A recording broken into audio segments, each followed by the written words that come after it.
And then I made a coffee. You made her. That's okay. I did. All right, well, we haven't done this one in a while. Let's play a song. Learn. Oh. Here to teach. Mostly we come to bullshit.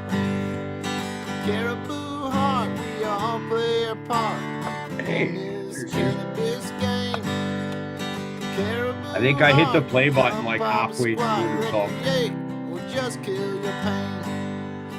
Rolling up weed into a bunch of dudes and a couple dang dab hits.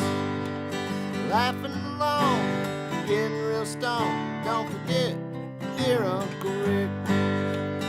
Cariboo Hart, we all play our part in this cannabis game. Cariboo Hart, come pop a squat, recreate, or just kill your pain. Woo! Been a while since we've had that one on. Oh, look at that. How was? Go ahead. Oh, I forgot. Okay, I completely ran off the rails for what I was going to say there. So Tuesday night, Toke, I think we are up to a 2:38, and we've got Greenz Goddess joining us. Definitely to be confused with Green Goddess, because I did exactly that, letting her in. I got you all fucked up, and I'm going to stop talking. Greenz Goddess, how are you doing today? Thank you for joining us. Great, how are you guys? Oh, Great. that's See kind of you. dated. Goddess, I love the hair. We were gonna trick you guys tonight. I told Yeah, you we let's were. wear the same shirt. Hey, anytime they say green Goddess or Greenz Goddess, the both of us will just say yeah. I love I it. think that's fair. I know. Yeah, I I messaged just her. I'm always like, I figured don't you know guys- what color I'm wearing. I'm wearing I always green. figured you guys just did that shit anyway. I even Nice. had green. I should have. Right. Yeah, why don't you make it just a little more confusing? That was the goal. Yeah, try and confuse everyone and piss them off. Shoot. Well, hey, it's great to see you. Great to see you. How's everything going? Last time we talked, you were in the process of getting into hemp and CBD and getting a license there, and curious how things are going in that department. Yeah, I got the license. I got the hemp farm. I got the plants. They're in the ground. About 2 weeks after I had planted them in the ground, we got some snow out here in Denver, Colorado. So my plants took a beating, but thank God they survived. And then a few days later, we got like a lot of really cold rain. So they've been through some pretty harsh weather so far, but they're strong and they're survivors and they're bouncing back. And so I haven't even really had to water them yet, just because we've had frequent rains, which has been really nice. I did go around the yard and collect all the dandelions that we were talking about, and a whole bunch of other just weeds that I have growing everywhere, thistle and stuff like that, vine weeds and vines. I collected it all. I put it in a barrel full of some rainwater. I added a little bit of EM1, a little bit of molasses, and I let it sit there for a few weeks, and it's looking really good right now. And I'm going to water my plants with that this year. So Nice. No, Nice. I'm glad you talked about that. relax. Yeah, I'm glad you talked about that. That was actually one thing that I was just scrolling through your Instagram and I was like, ooh, another one who's playing with shit water. Because, you know, that stuff stinks. But Collect your right. rainwater. But I love the fucking stinky juice, man. Like, it's just I've got some made out back. I'm doing the same thing. Mine was old tree leaves and just new growth from like the ditch in my yard, weeds and whatever grows in there. Like I said, threw it in there with some rainwater, cap her off and call her good, And then what rate are you feeding yours at? Like how much of it are you using for your feedings?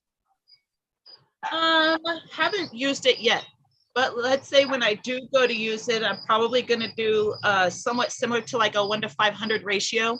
So I wouldn't even need a whole lot. Maybe like if I was filling up a big, I think that's 30-gallon brute barrel with my RO water. I have a tank that has RO water. So say if I was filling up a brute barrel, I would put in maybe a liter or less than that of just FPJ. Not too much, but I don't really measure it out all the time. When I'm outdoors, I feel like outdoors you get a little bit more free range. You know what I mean? Yeah. There have been tests done, and applying a less than diluted amount doesn't really burn your plants at all. So let's just say if I was to grab something small, like a small can, probably just dip that in there and then go to my big water barrel and dump it in there. Just, you know, I also grab river water just to get like some of the minerals from the rocks, poop from the fish. It just smells really good every time I go to the river. I try to go to a fresh spot, definitely nowhere near Denver, more like in Boulder or Golden. Actually, the other day I went out to Blackhawk, which isn't that awesome. Sorry, if you like gambling, you'll like Blackhawk, but if you like doing other cool stuff in the mountains, then Blackhawk's kind of boring. There's nothing out there but casinos. Anyways. That doesn't sound like my kind of entertainment to me. Hey, there's always Uncle the river. Rick's That's like, what I like hanging out at. Huh? I was just gonna say Uncle Rick was probably like, that's my kind of town. It couldn't have planned it any better. Do you like the casinos? Oh, I'm a chronic gambler, absolutely. Yeah, I like it. Yeah, I'll tell you something about you know, when they talk about people that have a gambling problem, I find that it's only a problem if you're losing. Yes.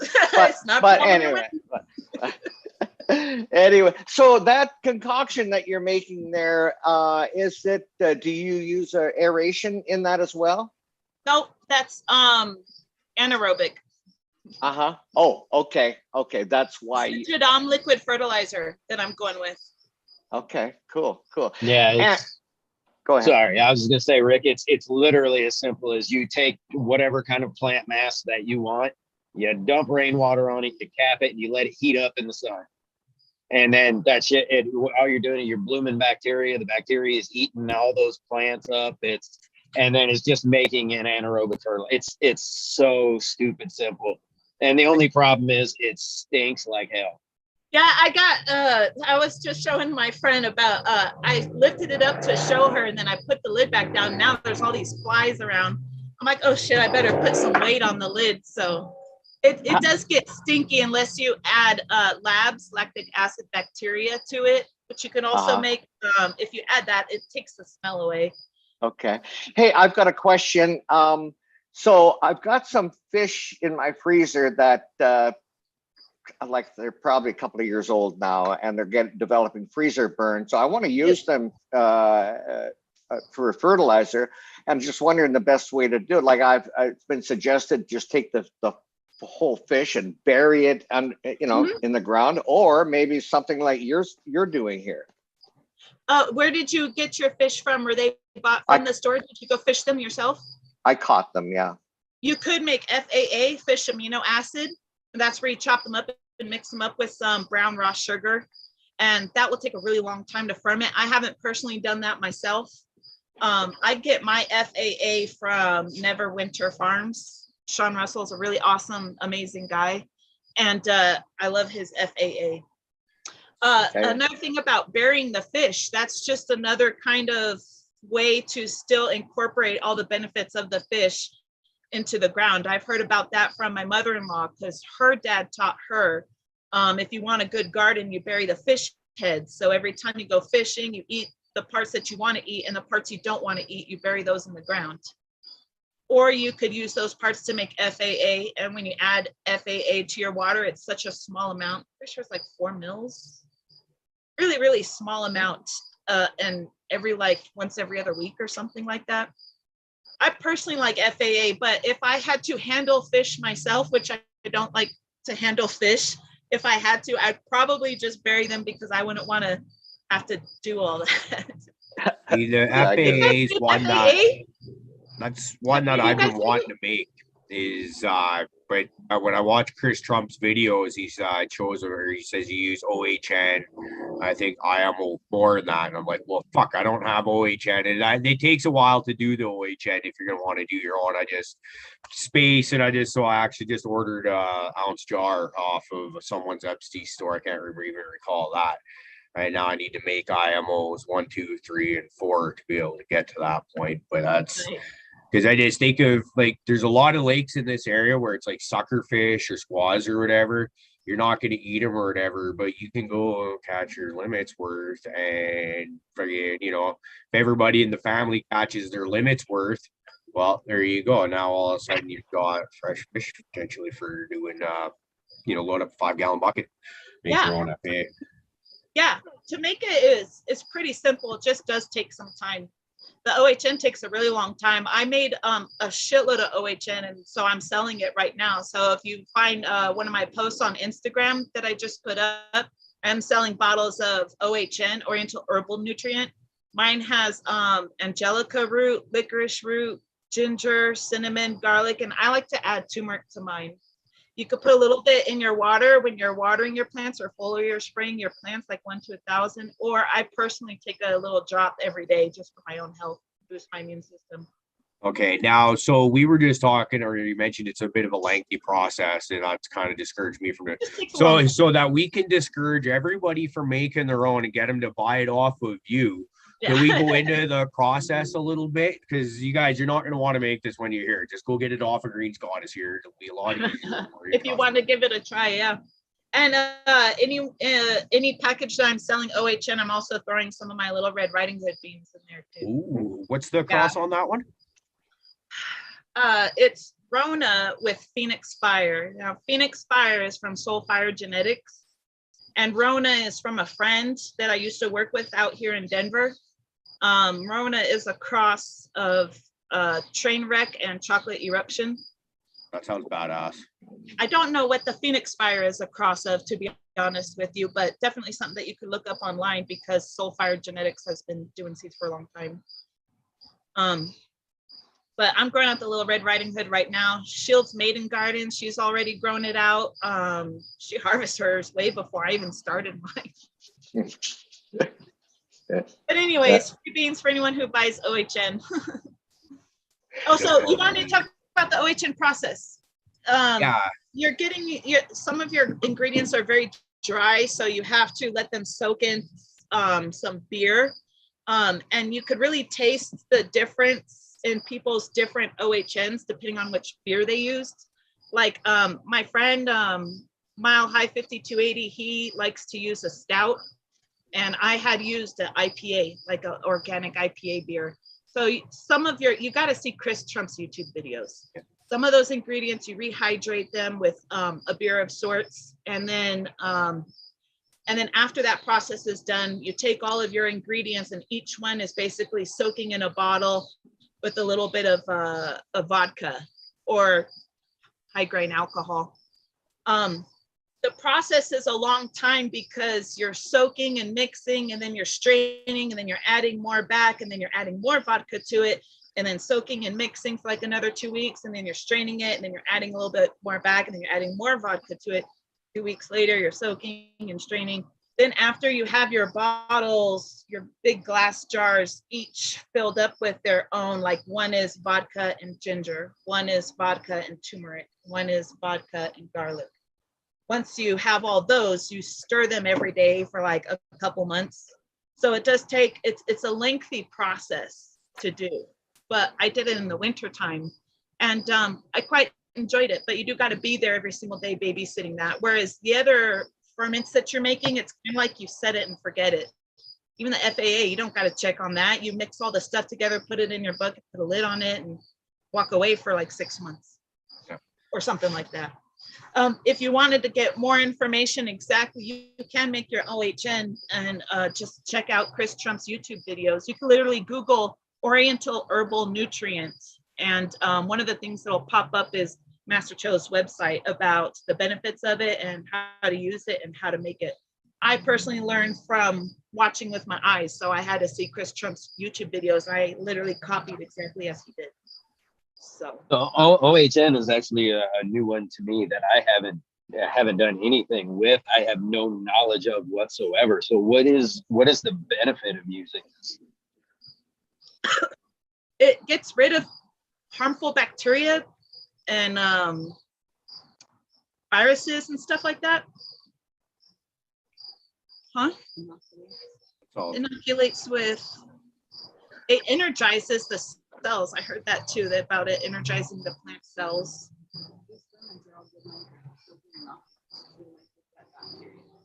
Yeah, it basically helps boost your immune system too. So I've been taking a little bit of that every day, just probably about even a half a milliliter every day, a couple of drops every morning, along with a handful of vitamins. And I haven't been getting as sick as like my family that I'm living with. Like they'll get terribly sick and, you know, maybe I'll feel it just a little bit, but not really. Things like ginger and garlic are two things that I try and take daily, whether it's in my morning shake, if I do one of those, or sometimes I'll just take a clove or two of garlic and dice it up real small and with a shot of water, just down the hatch like pills or something like that. I've in the bachelor years, I used to throw garlic in absolutely fucking everything I cooked because I was like the one spice I was guaranteed to have pretty much, and I never got sick. It's all bro science maybe, or whatever you want to call it, but I always largely attributed that to the ridiculous amount of garlic that I used to eat. Maybe that's why I was also single for all that time too. That's okay. You know, they say you get that coming out of your pores and stuff like that, so maybe that's what that was. I don't know. You're talking about Jadam earlier. What would there be a benefit of maybe if I were to take just trying to think of some kind of vegetable that you could like instead of making FPJ, like take say dandelions, because that's what's in my head, and I actually just made some dandelion FPJ. Is there any benefit of taking all those and filling that bucket up with water and dandelions and let it do the anaerobes? Yeah, just that right there is really all you need to make the Jadam liquid fertilizer. And the nice thing about dandelions is they are a huge resource of the multivitamins. So they provide a lot of vitamins and nutrients back into your garden that your garden probably wouldn't be able to pick up from other resources.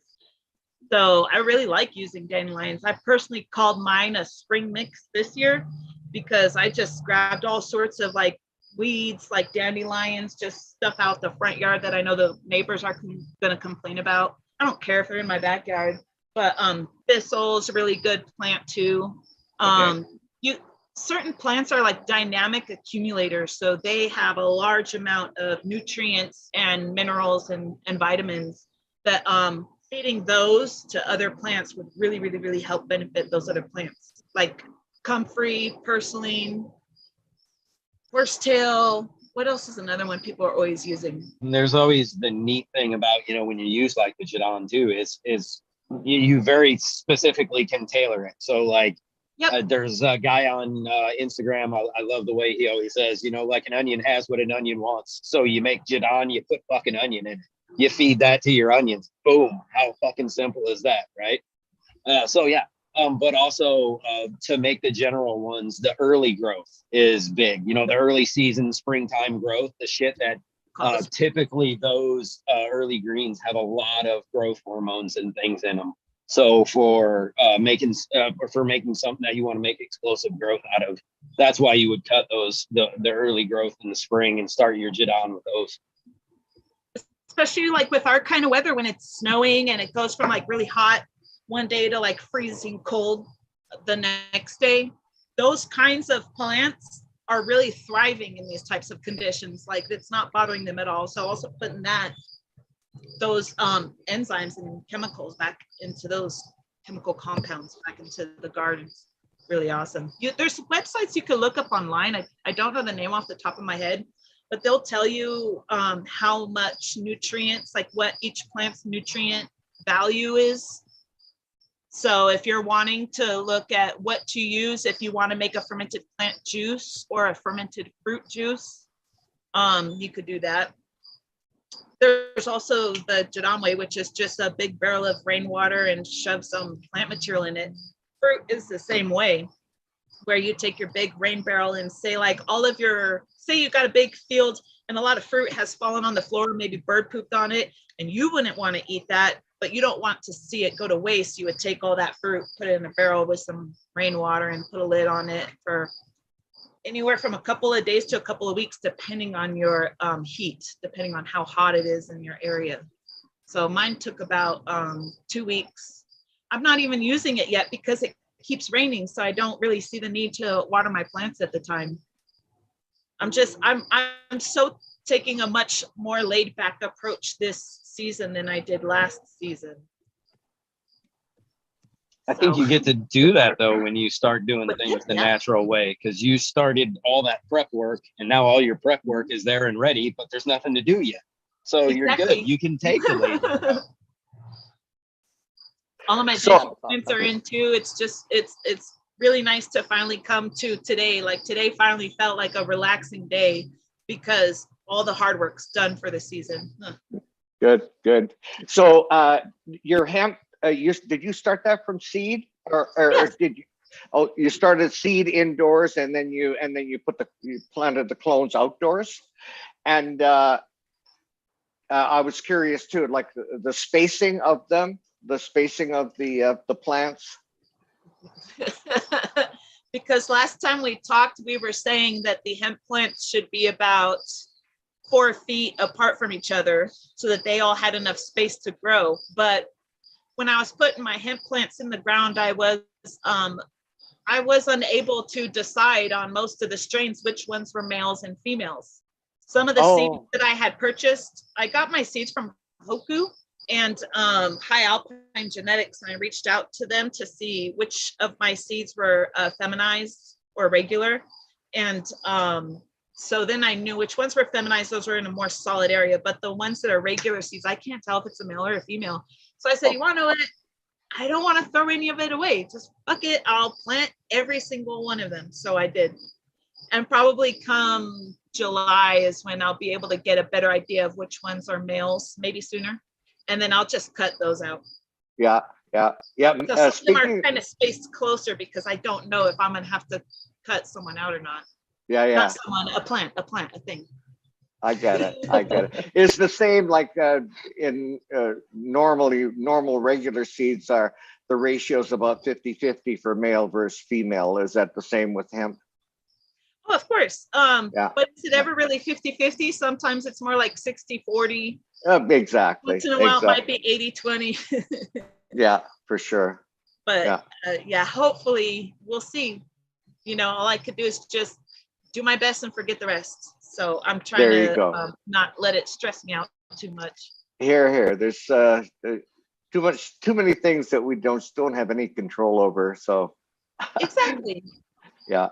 So darn it, I thought I had one thing. I was looking up rain barrels and collecting rain, and this is like a while back. It might be changed now, and it might be different in Canada versus the US.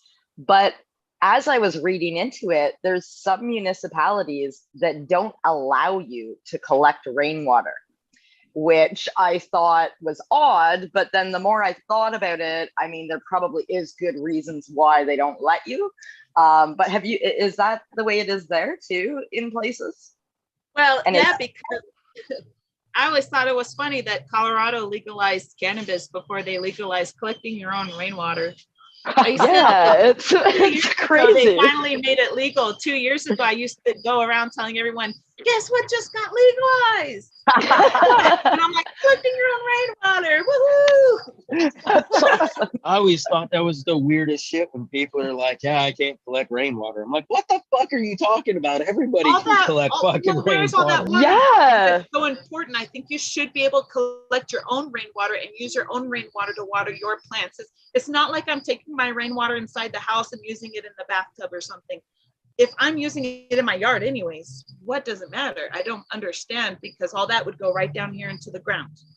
Well, I mean, I don't know how much you're collecting, but I mean, I've got about maybe 150 gallons worth of rainwater collected. Like, I'm not making some big ground break. Like, I'm not putting a dent in the water supply around here. I think it's just the fact that if everybody were to start collecting water, then there wouldn't be the amount of water we need to enter the ground. So I kind of get it. Your own garden. I don't know of another reason, unless you lived in a tiny home, to collect rainwater. Yeah. I'm sure there's a dozen reasons why people would want to collect their own rainwater, but I think like if the city was a dry town and they wanted to put a limit on what people collected, that's one thing. But I've lived in places where it like rained and poured heavy 24/7 every single day in North Carolina. It rains all the time. I still don't quite understand. Why would there be a law against collecting rainwater? Because then they can charge you for the water that you use from the tap. Well, okay, now you're just being cynical, okay? Oh yeah, I'm always, but you know, No, there are designs like so a lot of design going into like just cleaning your streets and things. The rainwater is used for that. So when you collect a certain amount of it or you reroute it, like their plans and the amount of water that goes into the sewage system and all that, it gets all fucked up. So basically it was they engineered for a very like precise amount. And then when you start collecting too much of it, then you throw their shit out of whack. So that's their problem. Yeah, I think the law should be the other way around. You should be forced to collect every ounce of water that falls on your property and use every ounce to shower, bathe, feed your plant. Like what am I missing here? Because that water, even if I bathe in it, it's going to go down into the sewer. You got your fucking water back. I just made it a little dirtier. And anything if you water your garden. Wait, what you did was collect water for them. I should be charging them. Going into the ground and you used it at home, like if you filtered it out and say you're using it as drinking water or washing water or bathing your body or even washing your car, who knows? Okay. It goes down the drain, it goes back to the sewer system, it goes back to the city that cleans it and filters it again. So you're adding to their collection when you do that. So why should they do this? The only water that we're gonna lose, and we're not even gonna lose that, would be through evaporation. And then evaporation is going to take it up into the clouds. It's going to fucking rain back into the ocean. And guess what? All over. And like, I still don't quite get that. Honestly, I thought it was crazy when I started looking it up and I saw that. I thought like, what the hell? Yeah, I didn't understand it either.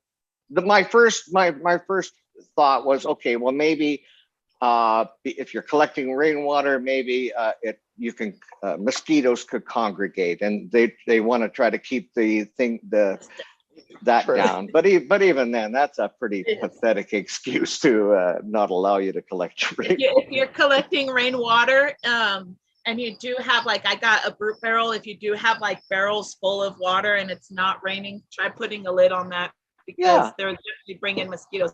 But like I said, if you live in places where it rains constantly, there's just numerous little puddles of water sitting everywhere. So there's mosquitoes everywhere. But that's all that they need is a still water, and that's what they need to breed and make more mosquitoes. So just something to be on the watch out for. Yeah. No, I always do that. Go around and empty stuff out. And what about recycling gray water? That was a thing that started with like the guy that built those earthships. There's this dude that builds earthships for Taos, New Mexico, and he started recycling water, like he calls it gray water. So if you're washing your hands or you're washing dishes, gray water goes into a certain area, it gets filtered out, and that gray water is used for your toilet. And if all you did was pee in the toilet, that gray water might get used to like water your plants. And if you poop, it goes somewhere else.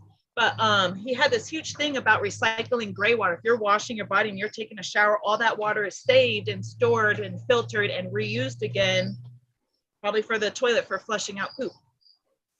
But earthships are awesome if you look them up, because they did this whole thing where you're pretty much using the land to build your home, and you're living on this home, and you don't really have to pay for electricity or pay for water if you could collect it all. Thank you very much.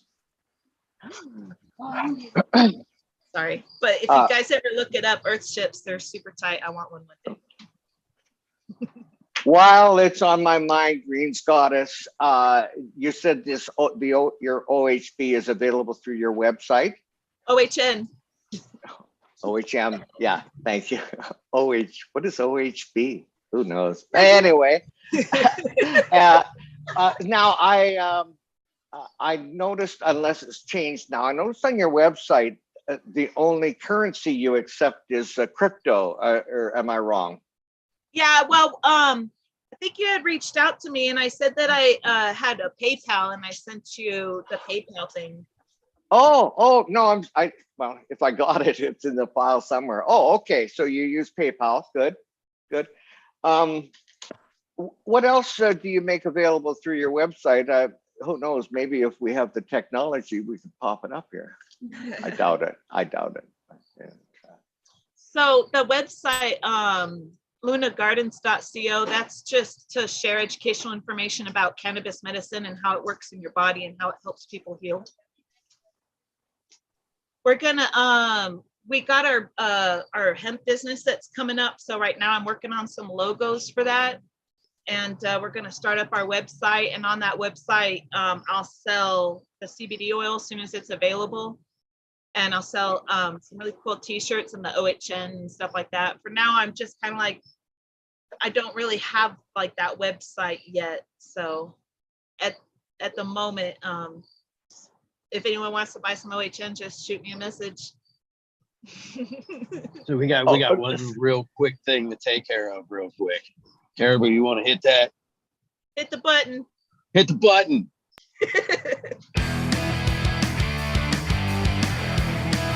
Off chat live chat, folks. Don't be like Uncle Rick. You know where to be. We're probably taking care of Uncle Rick right now. He's probably like, oh shit, no, I was in live chat. Fuck, I've lost my chat. Holy. He's not even in fucking chat. There it is. Getting It's fucking back. live chat. It's people. back. Speaking of chat, welcome chat. And as usual, every now and then I'll just glance over, and of course it becomes so distracting. Who was it? It was Bees earlier when I was talking about the frozen fish. Of course, he's suggesting that that they're all my dead goldfish. I mean, come on, man. Would I do that to my goldfish? Yeah. No, we Absolutely believe you would. Absolutely. There's not a doubt in anyone's mind watching that. Yes, absolutely. So Ms. Greenz Goddess, I do have to say I would like to push people kind of towards your website.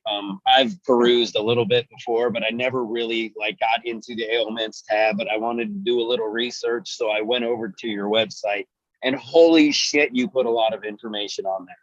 Like I did, but when I started reading, I'm not even done with, and I don't even know if I'll get done with it tomorrow. And you have such great other information to pull off of, and all your the resources on there.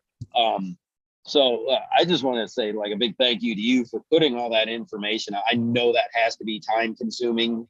What's there, and for anybody out there, if you haven't checked it out, man, go check it out. The ailments tab is fantastic.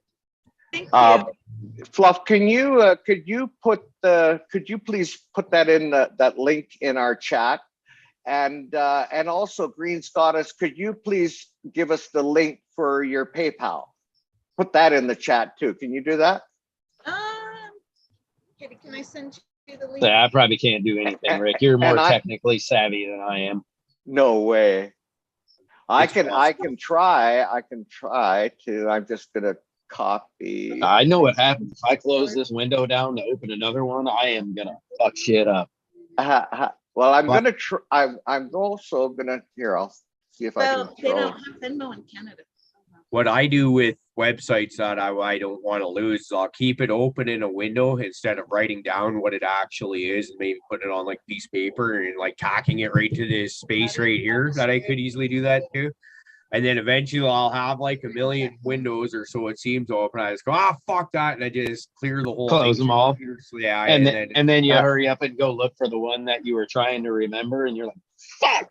Why do you think we've only done the Friday night races once? Because I don't know how to find the website. So I sent the link to Katie Peterson. She's going to put it up in chat right now. Oh, cool. Thank you. And Katie, everybody, my good friend. Thank you. Cheers, Katie. Thank you. Did your website come up on? I'm trying to share this. Is it sharing right now? I'm looking at it. Oh, okay. Yeah. So I wanted to say really quickly, thank you very much, Fluff's Garden, for that compliment earlier. What brought me to this a long time ago was like I was working a job in the industry for so long, and after a while I was starting to feel a little bit burnt out on it. Like I wasn't doing enough as a sole purpose. And so one thing that I really wanted to do was create this website just sharing basic information about cannabis and how it is medicine. And that just being my way of advocating for the cannabis plant. And one thing that really affected me at the time that I was going through all this was that girl, Charlotte, that had seizures all the time. And we had just, I mean, for kids to be able to take a CBD oil was extremely effective for her. And they wanted to share that with everybody else. And then it just kind of did explode from there. And that really meant a lot to me, that people just kind of change their mind about it a little bit and not think that this is not the devil's lettuce. I mean, I think today's lettuce is the devil's lettuce with all that fucking crap that they put in there. It's not even real nutrients or microbials that they're using to grow it. But anyways, I just wanted to share that plant medicine is really good for us, and we shouldn't shy away from it, but we should be educated on it. We should know how it's going to affect us, because some people will even smoke hemp and swear that they get high off of that. And they got to understand it's cannabinoids have a lot to do with it, but terpenes also have a lot to do with it. And each person's own system. Some people are what I would say more sensitive to THC than others. Like I could take bong rips all day and you know, have a good time and it really wouldn't bother me, you know, but other people couldn't do that.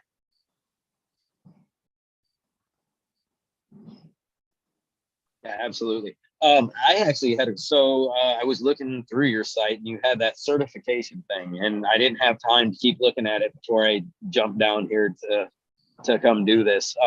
What is that little course for the certifications that is on your site? That's Dr. Regina Nelson. She just educates people, and believe that they do count as CEUs, continuing education units. Like if you're a doctor or a nurse, you have to take courses to get your CEUs to keep your license or certification or whatever. And this is one of the things that you can take. It's basic education about cannabis medicine. They'll teach you all about your endocannabinoid system. They'll teach you about cannabinoids. They'll teach you about terpenes. They'll teach you about how it affects your bodies, mixing other prescriptions that other people might be taking. Like you want to be careful if you're taking something with your blood, prescriptions for your blood or your heart. People who are, I would say, like if they got, shit, I can't even think of the word I'm trying to say right now, a serious mental disease, like a super psychotic mental disease. You know what I mean? Like, shit, I can't even think of it off the top of my head. Schizophrenia. So I have you here. Jeez. Schizophrenia, like when you're like, you got too many thoughts racing through your heads already as a normal person. Sometimes for those people, maybe they do take a little bit of CBD with a very light amount of THC and it works out great for them. Sometimes it makes their problems worse. So you have to be extremely careful depending on whatever ailment or disease you might already have, which is why it's nice to have that whole list. Everything on there, I got inspired by this book. So it's called The Cannabis Pharmacy, and it's by Michael Bax, supported by Andrew Weil. So this right here has all the information and plenty of resources. Sorry, you put me on the spot. Sorry, I was a little slow on the draw that one, trying to get my mouse to cooperate. It wouldn't. So that's a really great book. There's tons of resources online. It's just sharing it with everybody, because not a lot of people are going to go looking for it. So you got to just give it to them anyways. Right, and get it in as many spots as possible to make it as easy as possible to find. That's the other part, you know. A lot of times you feel like you're just, you know, repeating information over and over, but you're doing that in different places where, you know, someone might find that one specific time, you know. So that's good. It's awesome. Hey, Fluff, don't turn around right now, but there's a giant kitty right behind you. It looks like it wants to eat your face. He's an asshole. He probably Just He's give my him buddy, some man. kitty treats. Give him a little chin scratch. Who's a good kitty? No, he is my buddy. He likes to just hang out and fucking talk to the plants with me. Like we'll unzip both sides of the tent, sit right in the back, got under the lights, got plants on each side of us, and he'll just sit on my lap and he'll just stare at the plants with me, just hang out. He could do it as long as I can. Yeah, he'll reach in sometimes, sniff one, come back, look at it. Yeah, he's a little stoner cat. Does he chew on your leaves? Nope. He wants nothing to do with eating any of my plants. A little sensitive. As a matter of fact, well, no, as a matter of fact, I even grew catnip for him, and he wants nothing to do with fucking catnip. I was so mad. We don't That's personally have our crazy. own cat. We have a neighbor's cat, but I've been growing catnip for this cat. He doesn't want any of it. But he's a real chill cat, really nice, comes over all the time to say meow. So I like hanging out with him. Do any of you other guys have cats that chew on your leaves? Yep.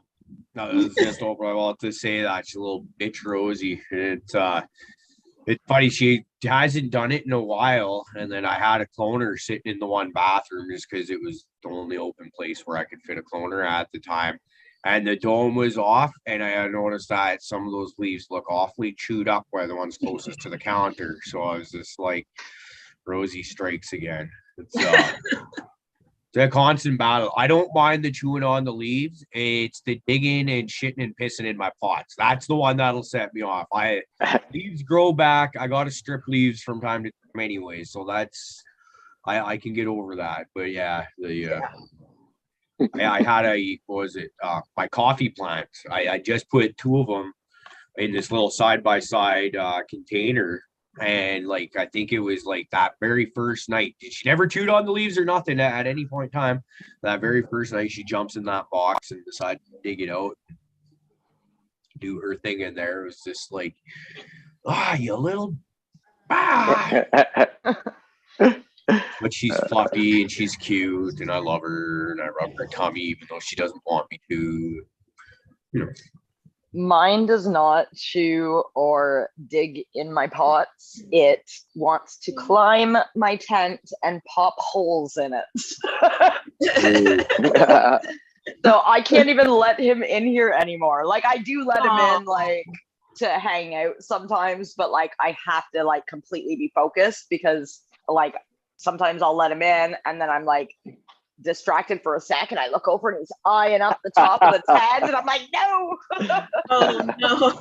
Oh yeah. I had this tent day 1 and I tell my kid one thing before I leave for work. Do not let shade into my room. I come home, I immediately open the door and I see 2 little holes in the tent and I'm like, fuck. Like, I just asked you to do one thing.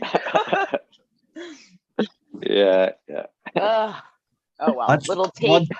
One thing I'm actually kind of lucky. The cats don't seem interested in my tents at all in terms of scratching because I was nervous. They do like to scratch a bit and start some shit with your stuff, but that one's we're lucky.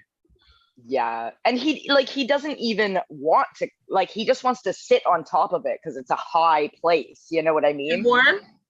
Yeah, and warm. He doesn't think like he's doing anything wrong. Because like every time I see him look up at it, I'm just like, don't even think about it. That's my jam. Yeah. Shoot. One time, when I was first tent growing, like in my bedroom, when I wasn't looking, my son, he was like 2 years old at the time. He went in there not once but twice, and completely ripped my plant out of the pot and put it somewhere else and then ran off. And then I turn around and come back in and I'm like, no, I had to rip this plant twice. But what ended up happening is the plant got extremely strong and it grew a lot of really, really thick buds. And I was like, well, I don't know. Maybe that was a good thing. Was I'm gonna leave you in here alone. So have you experimented with that technique yet again? Just fucking yank it up and put it back. maybe next time we do transplanting, we should just rip the plant out of the pot. Yeah, fuck it. You don't need this pot. You're going in there. Throw it on the Don't floor. fucking dig a hole. Just jam that motherfucker in there. Right away. Hope that mom doesn't find out. And then That's mom comes awesome. back like 10 minutes later. Okay, so rip the pot out, throw it on the floor, walk away for 10 minutes, have a smoke break, come back and put all those plants in your pots. Hey, if it doesn't survive, it wasn't meant to be. Hey, yeah, we only breed strong plants around this motherfucker. What you smoking on today? And goldfish. Strong. Yeah, we've got tough goldfish. Yeah. So Greenz Goddess, you'll have to forgive me. Whatever we just talked about on the last show. Of course, when you get to my age, actually your memory is the second thing to go. So if you have to, you're going to have to maybe repeat everything that was went on in the first show. I don't mind, Uncle Rick. Okay, so I would like to start with the hemp. Okay, so what are you going to do with it? You're going to produce some, and it's going to be flour, some, and the rest concentrates, and other things. Yeah, what I'm looking at doing is growing some smokable hemp flour, and also making like a 5-pack of joints. So that's my main goal. I want it to be very tasty more than anything, and full of a lot of trichomes and flavor, but not necessarily high in THC, because when it comes time to harvest, they are going to have to be tested. So we got to make sure that the THC levels stay extremely low. In our state, it's 0.3%. So because of that, and if I'm not mistaken, I think that's the standard for all of the United States now is 0.3 or something like that. Anyway, they've standardized it apparently. So I'm wondering then, if that be the case, that it would hopefully make it a lot easier for you to market and distribute your product. Exactly. I'm not limited only selling in just my state. I'm still doing my caregivership program, because I still have a lot of really great patients that love that one-to-one. So I still have that in one area, and then I have my hemp farm in another area. That's cool. That's great. I'm excited about mailing it out to different places. We are also going to make oil with it. And might do bubble hash. I'm not sure if that's even a thing that a lot of people are interested in, some hemp bubble hash, but we'll see. So far, we're just sticking with smokable flour and CBD oil. And I'm safe to assume it all has to be tested. Yes. And how does that work? Like at the end of the season, you'll take down your crop, and then you put out a batch, I guess, for testing, or you don't have to put it all out there for testing? I believe I let them know when I plan on taking it down, and then they will come out and test it. And a few farmers, I could start the testing process early just to watch that THC level and to make sure it doesn't reach a certain amount. Okay. But also, yeah. Mainly the state, if they choose you, they will send someone over to come and test your crop. Well, that makes sense. Now, what about for pesticides and pathogens and that kind of stuff? That would be another testing that I would do on the products, just to see. I like to go through, in Colorado, we have the Good Lab. So I like to go through them for potency testing. They also do terpene testing, and they also do pesticide testing. So they're the ones that I would be going through just to make sure that everything is nice and clean. And I want to know what terpenes are in this product, because that's going to be the main focus, is the flavor. So it's something I would like to sell when it's not just a name and a picture. It gives you the scent that you're about to, and how the scent might make you feel. So, and go ahead. So you would have to pay for that testing yourself? Yeah, isn't that what you do? Yeah, so the government, we do testing, yeah, but the government itself does not test for those pesticides. I think that's not that I'm aware of. No. Well, right now people are just selling it as a biomass. just stems and stalks. Right. But smokable hemp flower to me is extremely important because someone is ingesting it, smoking it into their lungs. So Definitely. all of it is, but I have to say my experience with smoking hemp CBD as opposed to taking it orally, I do find I get some kind of a high from it. I really do. I get which one? Smoking or smoking? Yeah, I get the you know, my inflammation is really improved, and but I feel a high from it. Yeah. Oh, from like a your smokable hemp, like a good quality. I mean, I absolutely do. Doing it like I definitely, you get more of that like super body relaxation. Like you can really feel that, like you said, that that anti-inflammatory effect. Like yeah. You know, it really settles in hard when I smoke it. For sure. And I mean, that's kind of that high, I guess, that you would call it. But that's why I would say it's in the terpenes. The feeling that you get might be found more in a combination of the important players are the terpenes and the cannabinoids and their combination together. So I think if you find terpenes, this is why I want to definitely do like terpene tests, let people know what they're getting into. Ones like beta-carotene or myrcene, those ones are going to be more of your relaxers. CBD and THC both help stop pain and inflammation, especially when they're working together.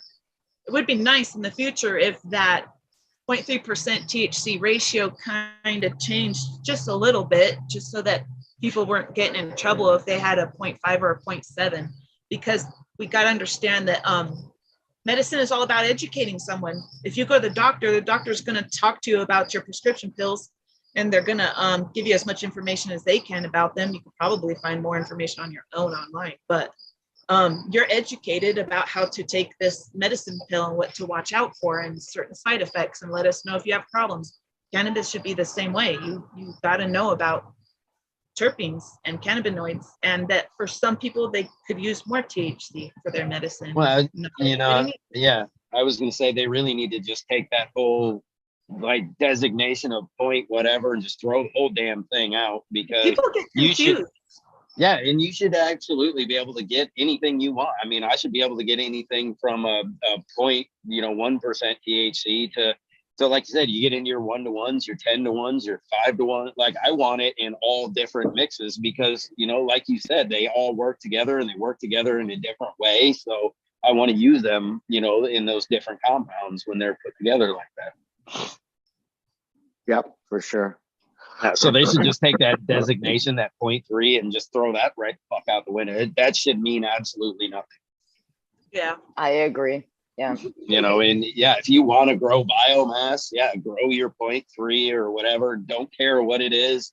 Throw it in the field. It comes out, you got your biomass. But if you're growing specifically for something, you shouldn't care what the percentage is. You should get what you want out of it. Exactly. Absolutely. Ooh. I told my wife, we were watching the Tuesday morning show and we were kind of scrolling through chat earlier, and local grow guy was complaining about his tooth. I said, okay, so this is a little trick that we have used. I don't want to know if anyone else has tried this. So it works really great if you have like a toothache, tooth pain, shit like that. Take a tea bag, put it in between your teeth, let it sit there. Okay, the saliva doing all that. It is amazing how well that works. It tastes like hell unless you really like tea, but there's like science behind it, and it's cool.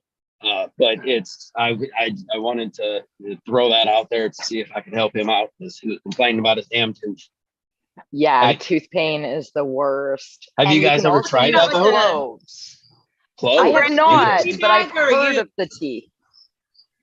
I remember doing tea bags in the mouth when I had all 4 of my wisdom teeth yanked, and they said I think it was the tannins in the tea bag will help coagulate your sores in your mouth, so they'll stop bleeding on you.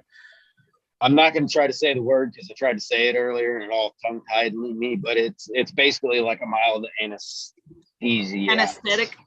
And there you go. Yeah, it's a mild anesthetic when the Is it like tannins mix a with the saliva. non-used tea bag, like a fresh tea bag you bite down Yep. on? Or Yep, just a fresh tea bag. So you just get one, and basically, as long as it's kind of touching in there, you know, you kind of got to chew on it. It's amazing. It really is amazing how much it helps the pain. And sometimes, like, if your shit's real bad, you'll literally just like take a tea bag out, put a brand new one right back in, like as soon as it. So, but Yeah. I thought I'd throw it out there, try to help them out a little bit. I think sharing information like that with everybody is extremely important, especially right now, because seems like prices of everything is ridiculously skyrocketing, especially for whatever reason. A lot of our shelves are empty of products that we used to have an abundance of. Makes no sense. And I just feel like everyone can try to use any bit of information about using what's in our backyard or what we can grow, or even if you live in an apartment or you're growing in a tent in your bedroom, you might want to consider growing food, because it might be useful information that you will need, because I just feel like when you work really hard for your money, it just shouldn't be wasted. And right now, prices, everything is skyrocketing, and I personally am being very conservative with the money that I have. Like, I would also start collecting like seeds besides cannabis. Yeah, because I really think we're going to be looking out for ourselves here one day. Like that rainwater, if you have to, you never know when it's going to rain again. It can't get. I was just telling my friend earlier, they can't get mad at you if you just have like a open garbage can, like a root barrel sitting outside. Oh, true. It happens to be collecting rain, then whoops. I mean, it's not like you planned it out on purpose. And then put that lid on it and then use it to go water your garden. That is brilliant. Well, as long as you're putting it back into the ground, what is it? What does it really matter? It was all going to go there anyways. Yeah, no, for sure. And yes, cloves do help as well, tooth pain. Like you can take a clove and just stick it right in there. I know Spartan said clove oil. I've never used the oil, but I have used a clove before, and it does really help. We were talking, me and my husband were talking earlier about natural toothpaste and like making our own natural toothpaste. And so I was like, well, yeah, that would be really interesting. If you get into that, I'm going to start paying attention, because that's, I mentioned a few times, all that stuff like shampoos and soaps and toothpaste be another natural progression, deodorants and stuff like that. Have you heard about labs in that? Like labs in your shampoos and your soaps, lactic acid bacteria? No, but it doesn't surprise me that you could use something like that. Now, here's my thing is I live in a very small building or whatever. And because I used to make labs all the time, but when you make labs all the time, your odds are you're going to fuck up a batch or two. And I know damn well I'll get killed. If I do that in the house and fuck that up, I will just like that'll get shut down. But it's yeah, I remember a couple times where the axe would come into the shed where I was growing in, and it would just be like instantly her face is like kind of pale and turning around and get the fuck out of there. And I just I get used to that stench after a while, right? I one time tried making that dandelion ferment, and the smell of that is absolutely horrid.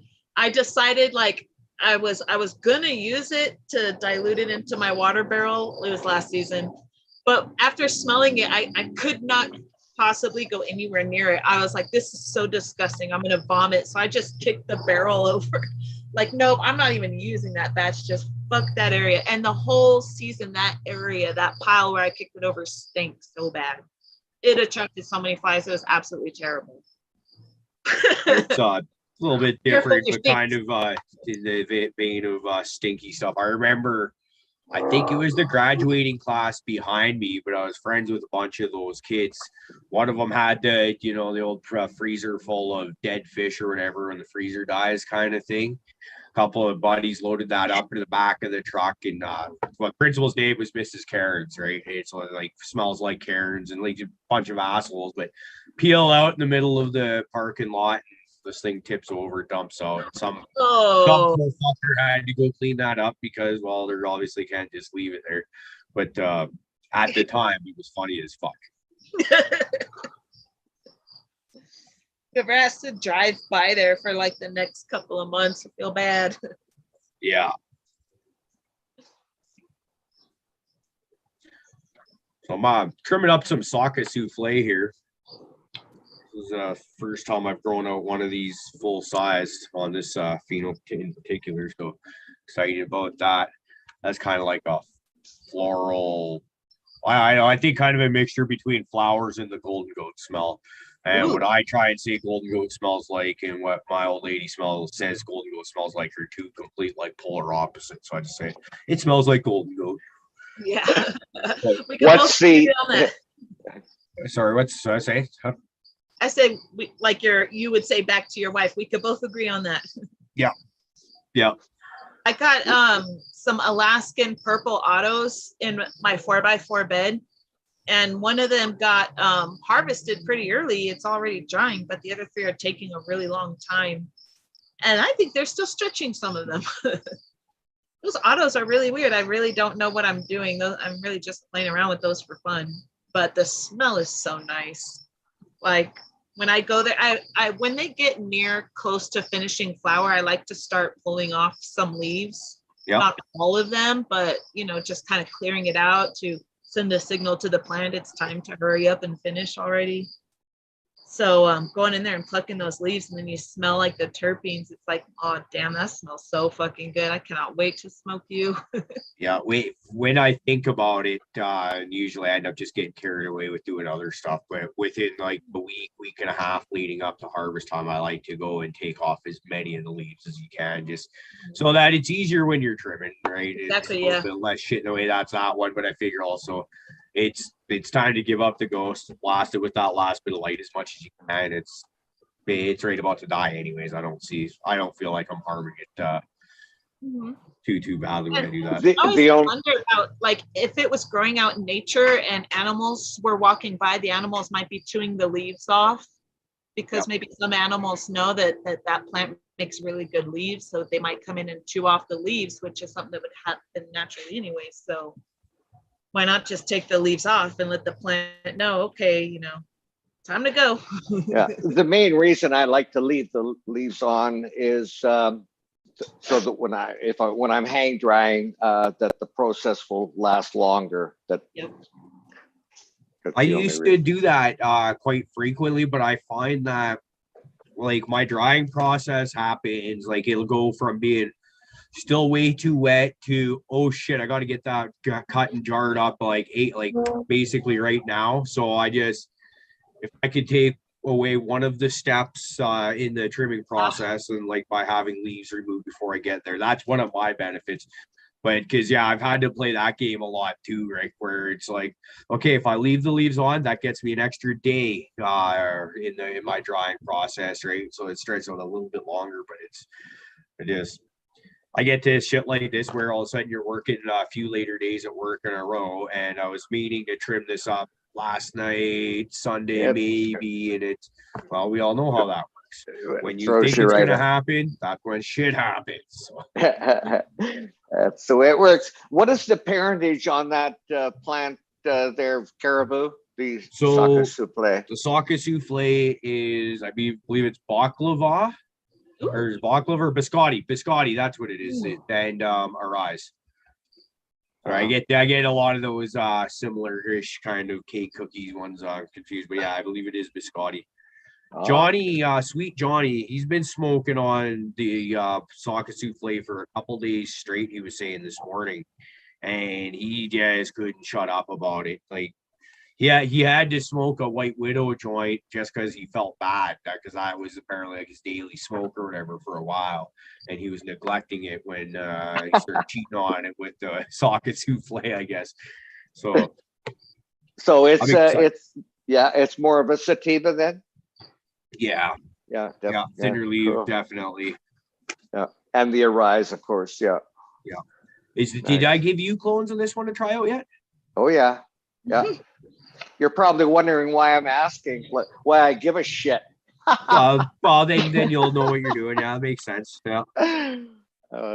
It's funny though, because I actually give Rick so many clones that I just don't even know why. Well, I guess I could look in my tent and read. It's probably kind of the same. Sorry, what was that? Oh, you're fine. I didn't mean to interrupt. I wanted to say earlier when we were talking about defanning or to defan or not to defan. Indoors, I like to defan, but outdoors last season, because I had so many big plants coming down at once, I knew I wouldn't be able to go and trim through all of that. So what I did was I did defan the first half, and then the second half, I left the leaves on purpose for it to be a slower dry time. So that way I could try to hurry up and get through my first half before the second half was even ready. So That's smart. kind of on time, that's one good way to look at it. Yeah. But same thing with Cariboo. Indoors, I just like to get the majority of the work done. I personally think it kind of sends a little signal to the plant. And when it's near finishing time, you know, because every once in a while you go and check on your garden every day. Why not take off like even the dead leaves at least, or yellow? Definitely. Yeah, for sure. So, and then if you do that and you're not lazy, you won't have a pain in the ass to clean up a couple weeks later. Busted. Busted. And last year, your outdoors average, what was the average height of the plants, and what do you anticipate for the height of the your hemp plants this year? Good question. Because last year I started seeds indoors in January, and I put them outdoors at the very end of May, and my plants ended up being like anywhere from 7 feet tall to about 9 feet tall, very, very wide and bushy. They definitely got huge. I was not expecting that, but I'm very thankful for all that and the abundance and the things I had learned that season.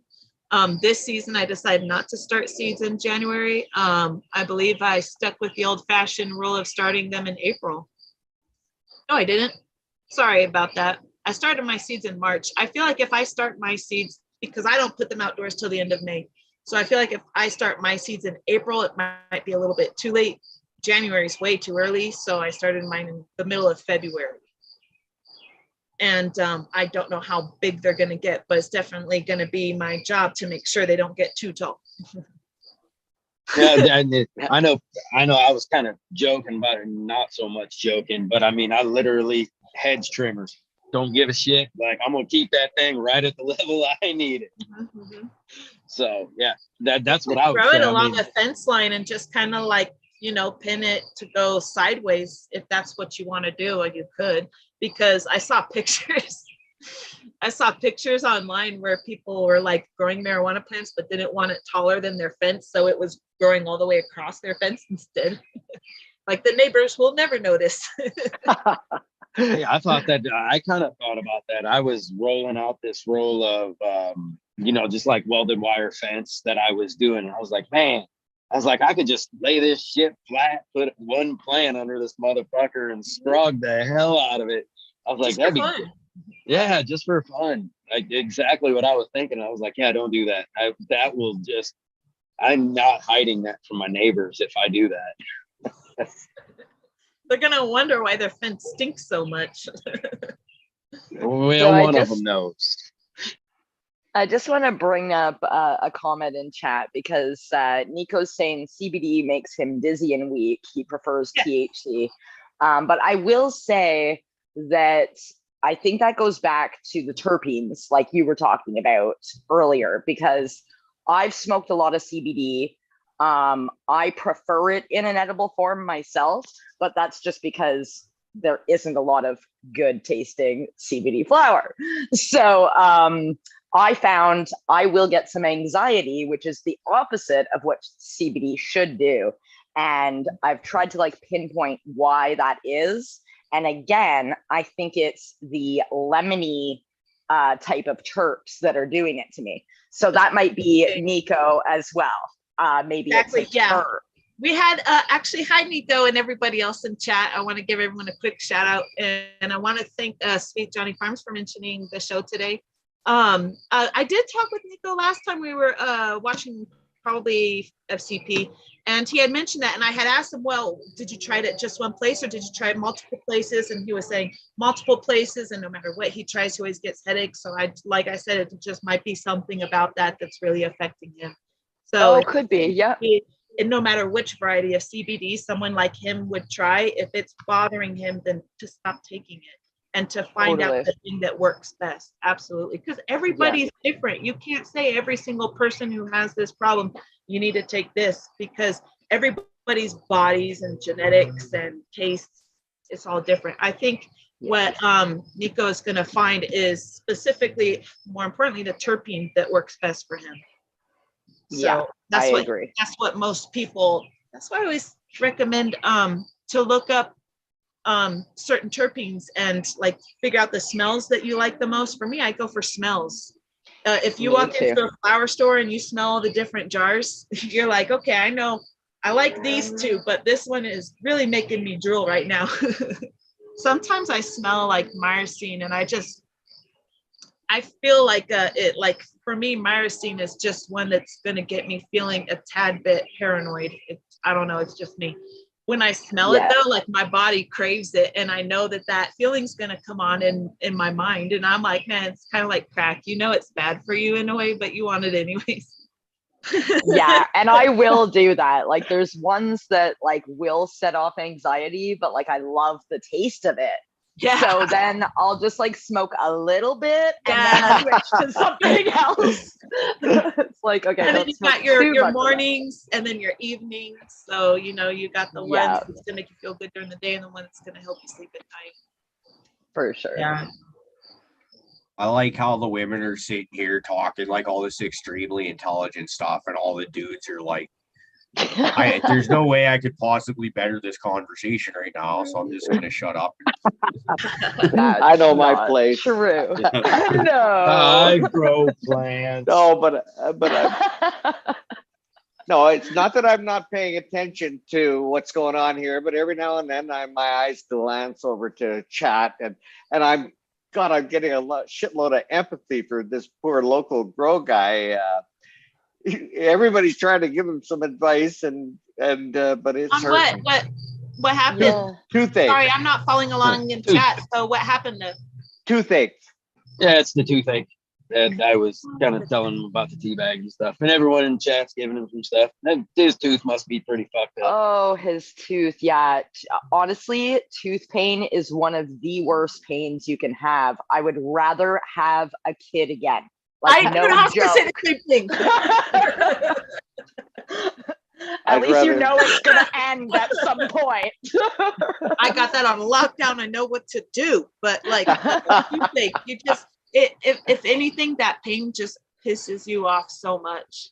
Yeah. And every little, you don't even want to get up, but you know you've got to go do something. If you're lucky enough to have someone with you, like a partner, or a friend, or a roommate, or a family member, anyone, I don't know, your dog if he's smart, but someone to like go to the store and get something for you and bring it back, because whatever you got in your cabinets might not be enough to get rid of that pain. But yeah, definitely. Oragel, you can go and get Oragel at the pharmacy. Stick that in. There's a gel and there's a liquid, so like if you're not really sure where the pain's coming from, you could drop the liquid. It's going to go into the little crevices and get into that little spot. Feel better, my friend. Yep, you could rub RSO on it actually if you have that available.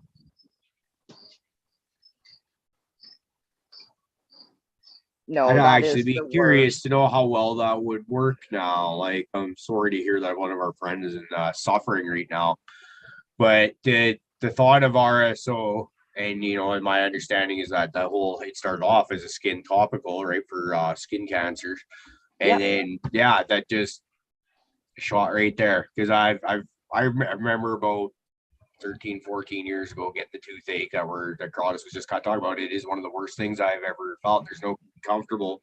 Only thing I could do is boil water, put it in a mason jar, and then throw that in a wool sock so I could put that up against my face and let the heat calm it down. And I kind of wonder about that effectiveness now. I'm really curious. Or what about even before you turn it around. So what's that called? Tincture. That's the word I'm looking for. If you're That trying would to load up burn with like a some- motherfucker. If Yeah, you well, already yeah. have, Ooh, shit, fuck no. That's a Yeah. solid Cannabis and fuck no. alcohol. You could just don't get it on that fucking tooth, whatever. Yeah, you like if do. there's a hole, like you wouldn't want it going into the hole. I don't know. Yeah. I would be very, very careful That- about that. That kind of made like the tooth everything is still from there, my then tooth to no. my toe hurt just thinking about doing that. Ugh. All the But all the Caribou dentist does have a appointments. point because we make tincture. Okay, tinctures are usually alcohol based. Our tinctures are not. We still call them tinctures, but they're MCT oil.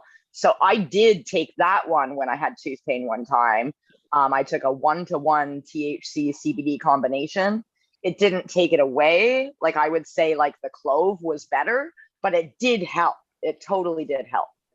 Yeah. Yeah, why thank you, goddess, and why fuck you, Fluff, for telling me why. No, I get the whole that would sting like hell, but I was just also kind of thinking like alcohol is an antiseptic and stuff like that too. Would that not help? If it So- hurts, that means it's working. Yeah, I Feel like how the burn. Buckley's taste Feel like the shit. burn. No, I think it would help, but yeah, I wouldn't put it on the tooth either. ER trip, easy peasy. ER trip. Yes, you do need antibiotics if your tooth is hurting because it means that it is infected. And a tooth infection can be really serious if you don't take care of it. And if it's a money thing, like I know we're very lucky here. If something happens, we can go to the hospital. They're not going to charge us for anything. We could get an antibiotic, no problem. I know in the States it doesn't work the same, right? Are you paying for it if you go? Is that how it works there? There's Oh, God, different yeah. health.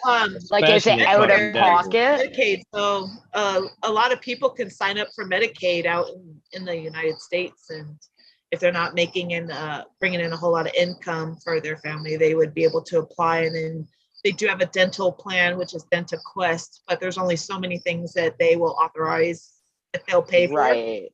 But if you don't got a lot of money, it's definitely Yeah. you can sign up with, and if they say yes, go see a dentist right away. Finding a good dentist that takes DentaQuest is extremely hard to do, and you're lucky to find one. Okay. You know what I mean? You Yeah, get a lot of I know what you mean. weird Yeah. fucking people with their fucking fingers in your mouth, and it's just, I fucking For sure. Yeah. Aw.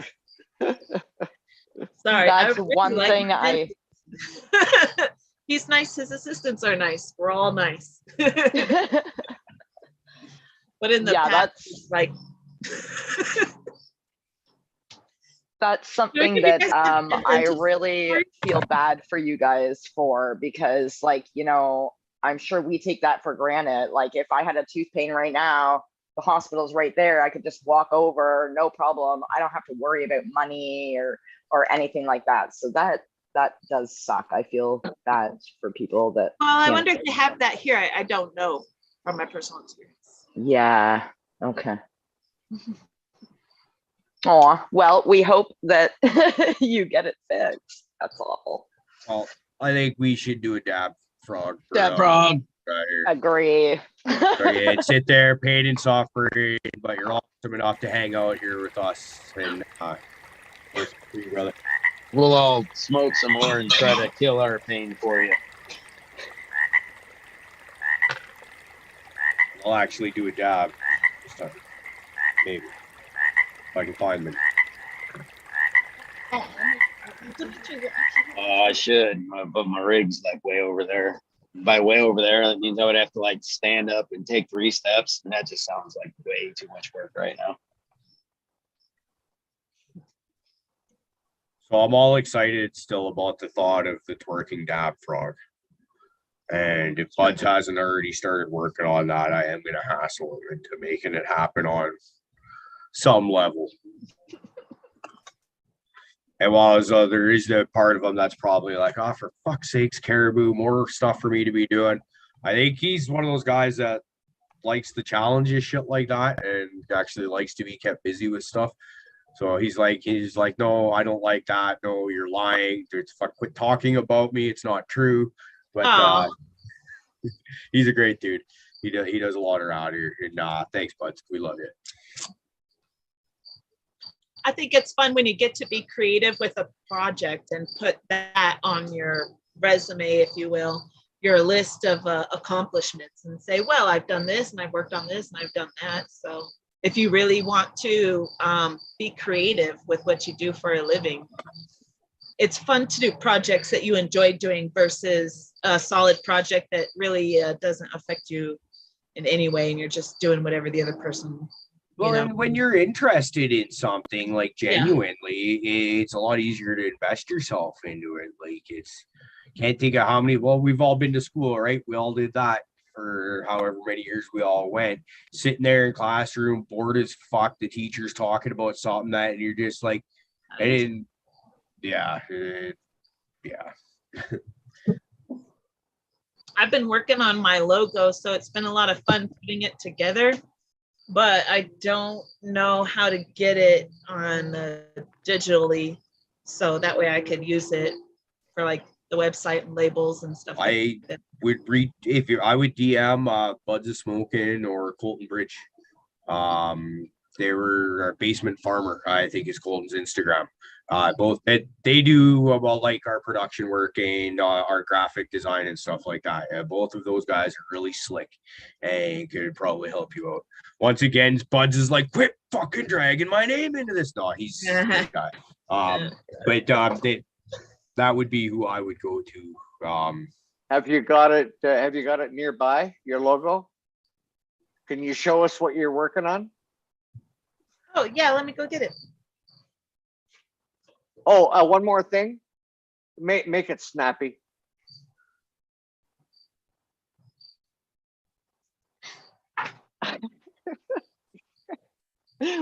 What are you gonna do with me?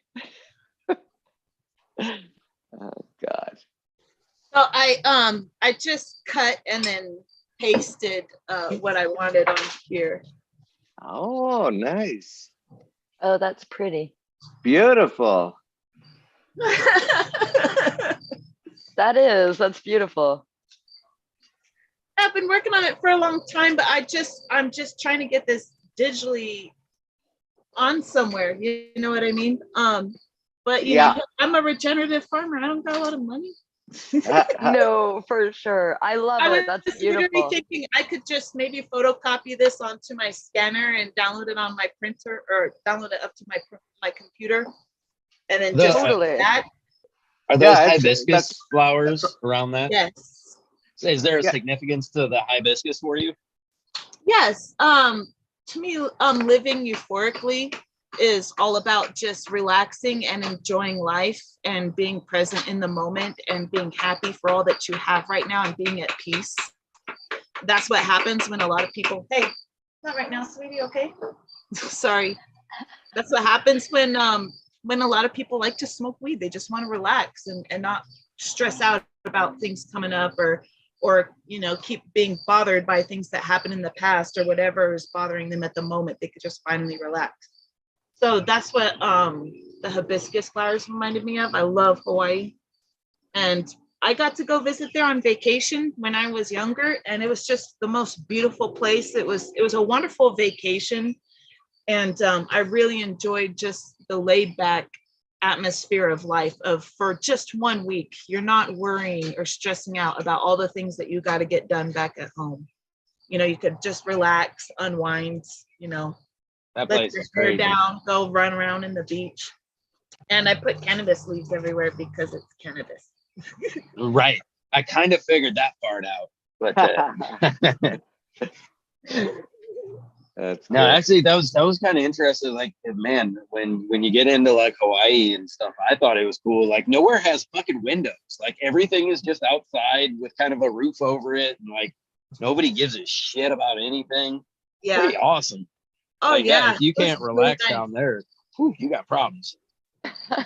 My friend's actually a photographer and lives there, and some of the pictures that he does, like, it's just So beautiful. beautiful. Yeah. Oh yeah. It's a very, very, very beautiful place. I really enjoyed it. You could find similar spots everywhere else.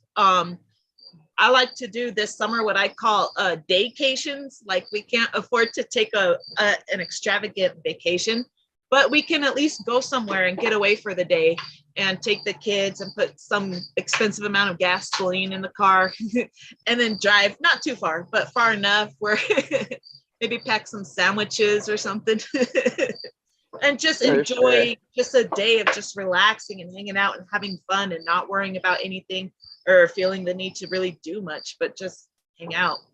Usually has something to do with water. I love going to the water, put my feet in. Yes, you know. Me too. Yeah, Feels water so is my grounding to thing. just release. Yeah. Or even Totally. walking around on the grass or the sand or anything like that.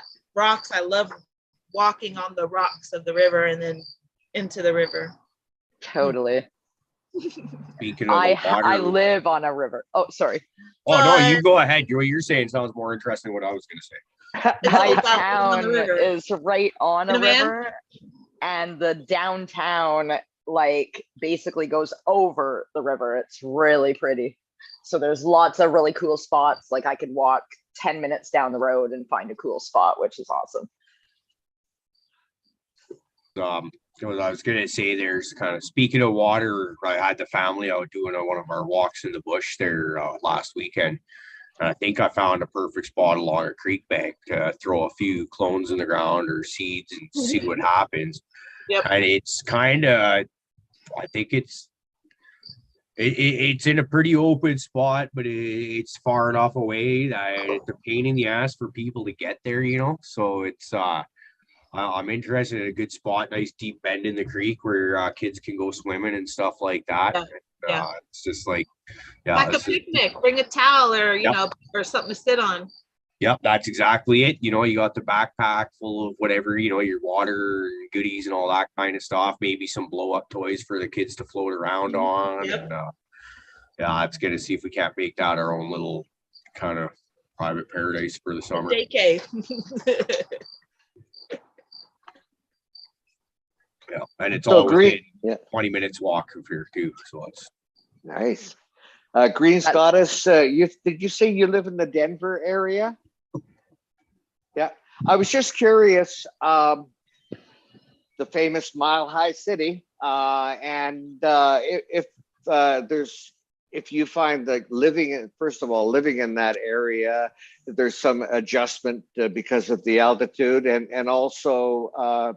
Does it affect your your grow season, and also, like, yeah, no, that's enough. That's enough for one.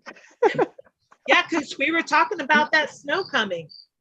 Like, you know, if you're living somewhere warmer, like I know in Southern California or Arizona, the southern states, they were starting their outdoor season a lot earlier than we got to, because it started getting warmer out there. The days are starting to get longer, so they could go outdoors. But out here, when the weather started getting really, really nice and warm and pretty hot, like 80 degrees, I thought, okay, I better hurry up and put these plants in the ground. So I did. And then a week later, we got like snow for 2 days. And I was thinking, oh, that's terrible, but only the strong shall survive. So, you know, with them being hemp plants, if they're really stable genetics, then they're stable genetics.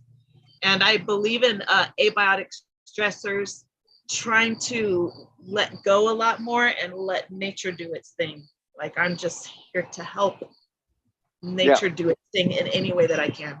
Yeah. And so, like, it's pretty windy right now, which tells me might have a light rain later on this evening. But that's about it. I mean, it hasn't been too crazy. It's been pretty easy so far. So yeah. So the altitude that you live at, it really I would imagine doesn't have an effect on the growing process of the plants. As far as weather goes, the sun is a little bit more intense up here than it would be like if you were like at ocean level. Oh, good point. Because of where we're at, like our growing season is pretty short because of where our hemp farm is located. Versus there's other parts in Colorado you could go to that sees warmer weather and doesn't really get the late snow. Okay, so we are directly east of the Rocky Mountains. So the Rocky Mountains bring in a lot of that weather, and then as it travels east, it dumps it all down there as well. So yeah. Okay, so living at that altitude, like you have to be more careful for the sun exposure to your skin. Mine personally, absolutely. Like, it doesn't really bother too many other people that I know, but I have noticed, like, I've never really had a problem being out in the sun too much when I was living in California, or even when I lived for a short time in North Carolina. But when I moved out here to Colorado, like, I get sunburnt really easily. So my gardening times are extremely early in the morning before like 11 o'clock. And then really late in the evening, like once the sun starts going down, the weather's cooling off. We always seem to get like maybe a little bit light rain, or if no rain, then just some clouds and wind. So it's very comfortable to come out and do some gardening work then. But I wouldn't be out during the middle of the day, even with sunblock on, even with a hat on, even with clothes on. I still like get sunburned pretty badly. So I'd rather just not. So I plan my working time around that. Cool. Are you growing outdoors at all? Are you asking me? Yeah. Yes, I'm gonna grow 4 autoflowers outside. I've just from seed. I just got them started, and I've also got 12 other plants that I was gifted from Cariboo, and but those are photo periods, so they're gonna go out. But I'm already thinking about, okay, how am I gonna deal with these at the end of the season?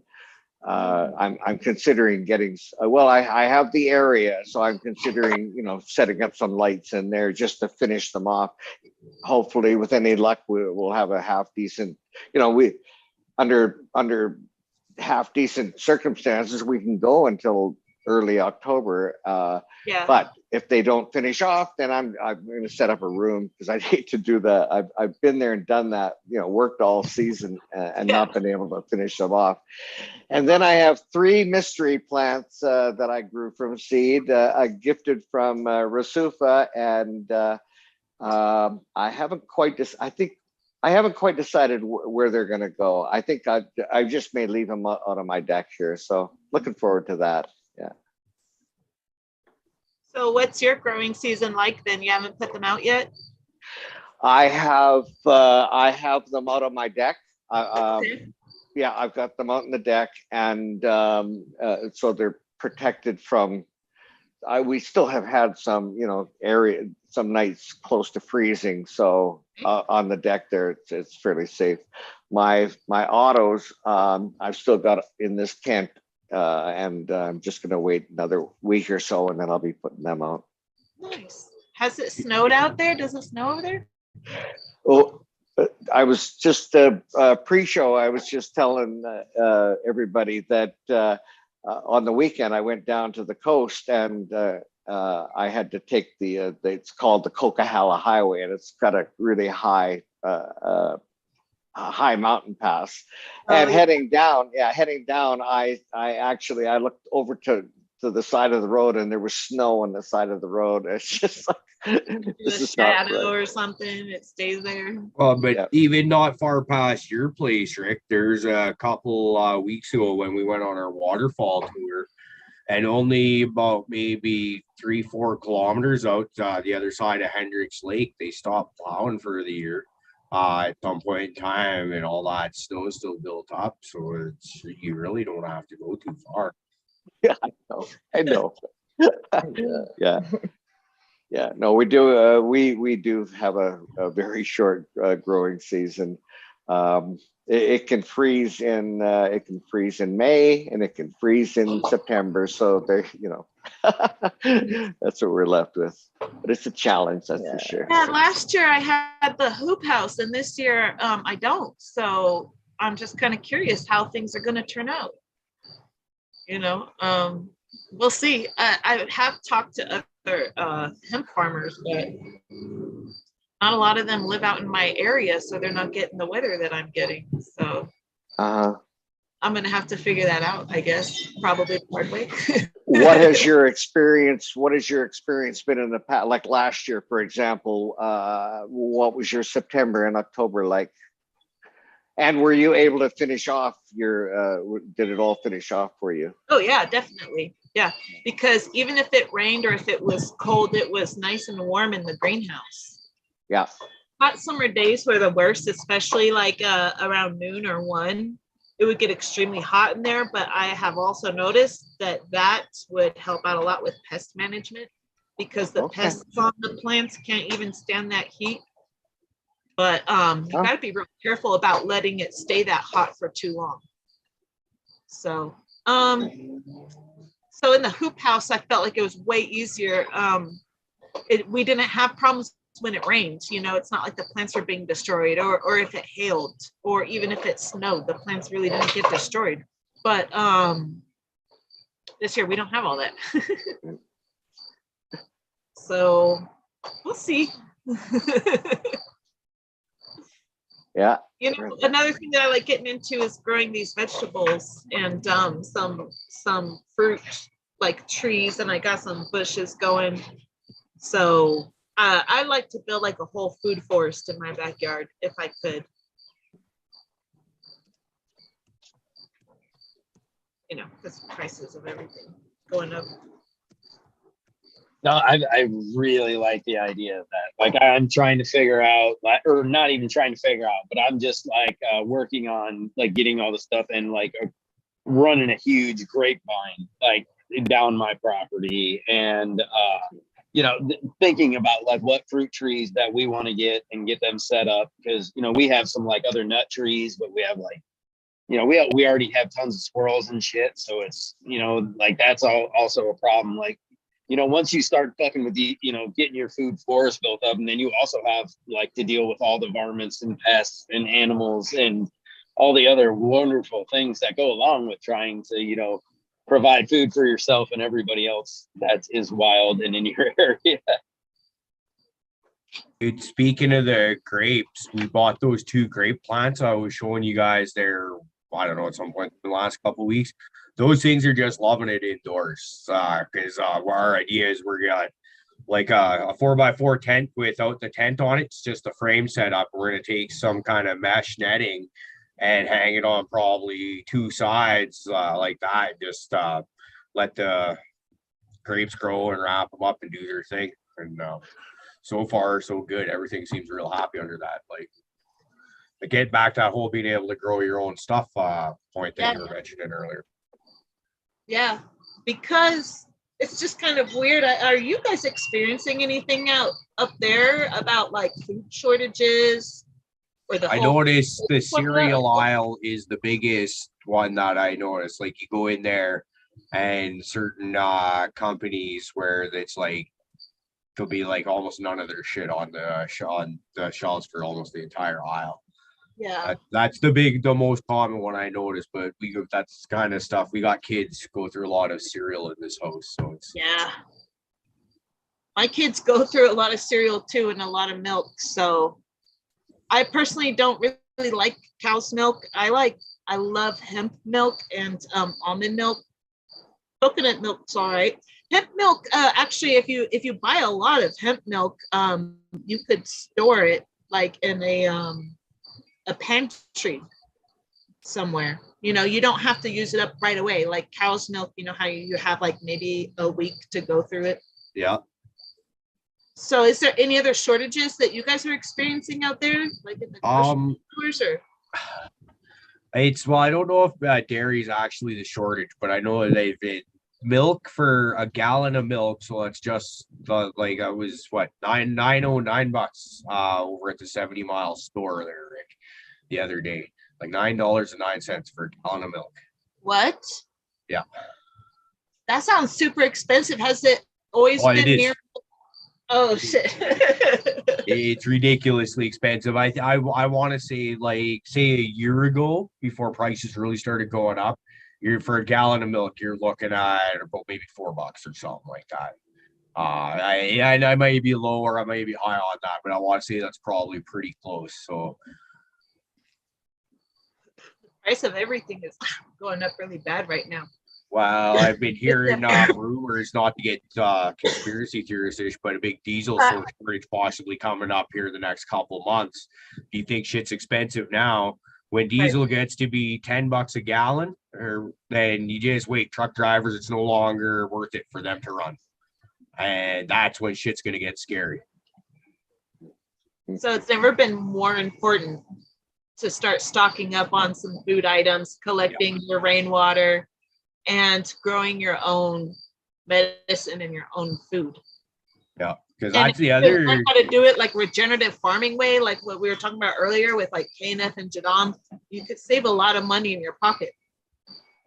Yeah, it's another reason for I've been fucking around with the hydroponic nutrients since we started going again, because just so I can get my harvested yields and weight and all that shit up for the time being. But it's like I'd rather just have, a dry box that I use full of dry amendments. They're never gonna really go bad unless you get them wet or whatever, and you just got everything you need in there. And then go out in nature and start finding shit like making your own FPJs and stuff. Just telling the girlfriend, like, I'm keeping my eyes open for a big stinging nettle patch so I can go in and collect fucking a couple big 5-gallon buckets full of stinging nettles. Keep your gloves on. I was growing some stinging nettle in my beds, and like, man, they get me every time. I try not to even be anywhere near them when I'm pruning a plant. And somehow, like I don't know, maybe the fan blows it or something. It hits my elbow, and then it stings for like a long time. And I'm like, you know what? Where's my scissors? Do you use the stinging nettle also in your JLFs? Huh? Do you also use the stinging nettle, like when you pull it or get rid of it, or chop it? Do you use it in your JLFs also? I could have, but it's not that I have an abundance of it. I only had 2 small little stinging nettle plants coming out of my beds for my cannabis plants. And when I go in there and try to prune my cannabis plants, like I get stung by it. And so those beds, I do it like a chop and drop. So anything that I cut off, I just put it right on top as mulch and just let nature kind of take over and decompose it all. Right. But if you were to see an abundance of it, it has a shitload of medicinal value to it. If you wanted to look it up online, stinging nettle makes really great tea. It's really great for ferments, but just as good as it is for your plants, it's also good for your own health as well. And you could have it like in a tea. Someone was telling me earlier about stinging nettle in a broccoli soup. Was that one of you guys? If it wasn't, it was probably my friend that was here earlier.